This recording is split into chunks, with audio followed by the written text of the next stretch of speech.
This video is part of our Getting Found SEO cookbook and is made possible by a grant from the Institute of Museum and Library Services and partnerships with OCLC Research and CLEAR. This video covers the first phase for institutionalizing SEO. We will begin with justifying the need and demonstrating accomplishments. How does a library justify a formal SEO program? First, there's the obvious. Making sure that users can find and interact with the collections that are a part of the digital library.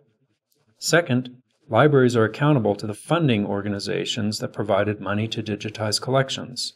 Sometimes those are granting agencies, sometimes donors, university administrators, or even taxpayers. SEO can also help academic institutions in other ways. It can improve the institutional reputation by increasing citation rates for faculty publications and by attracting more research funding. These factors may in turn improve rankings and increase enrollment. Funding agencies have made specific statements about their expectations for demonstrated value. IMLS has spoken of an assessment model that will identify effective museum and library services through performance monitoring. Donors of collections to libraries also have expectations. If they're not able to find through search engines the collections that they donated, they won't be very happy.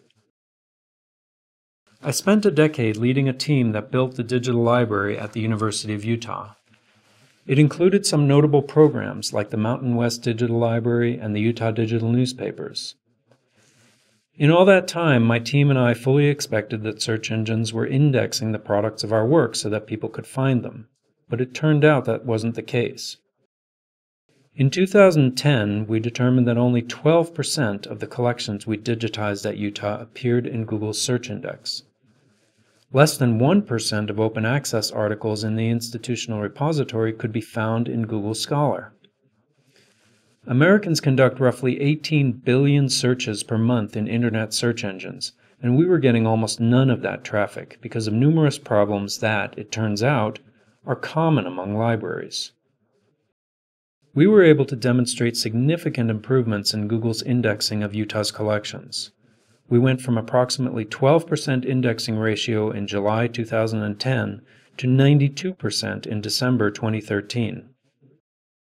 The improved indexing ratios inevitably led to more page views per day, and that resulted in more referrals and visitors. Here we compare a 12-week period in 2010 to the same period in 2012, and we're able to show that visitors increased by 135% and referrals by Google increased by 500%. The University of Utah's institutional repository also showed a dramatic improvement in indexing ratios by Google. In this slide, we're able to see the improvement in 4 IR collections over a period of approximately 15 months. The IR at Utah also showed great improvement in Google Scholar, going from only 422 PDF files indexed to over 7,000. At Montana State University, we launched the first IR in March 2013, and 100% of our theses and dissertations have been indexed by Google Scholar.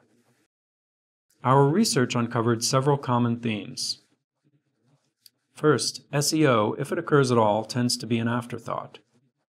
Librarians think too small about potential traffic.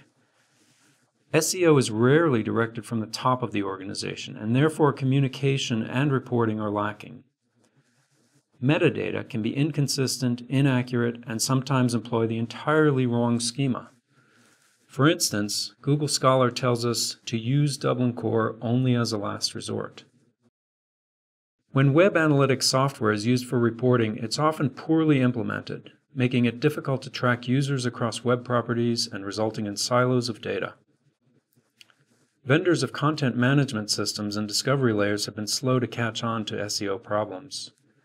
Semantic web applications, such as making use of linked data, are lacking in most library software.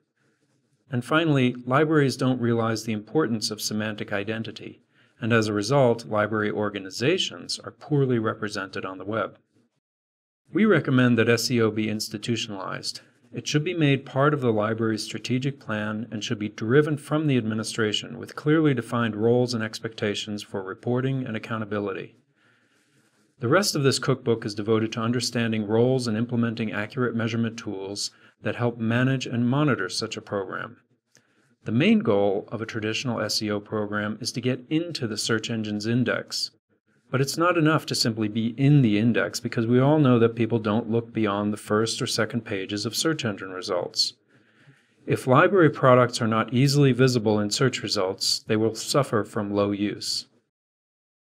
Beyond a traditional SEO program, there are advanced areas of semantic web optimization and social media optimization, but these fall out of the scope of this cookbook. Contact us if you would like to explore these advanced programs. The next presentation will cover the need to institutionalize the SEO program.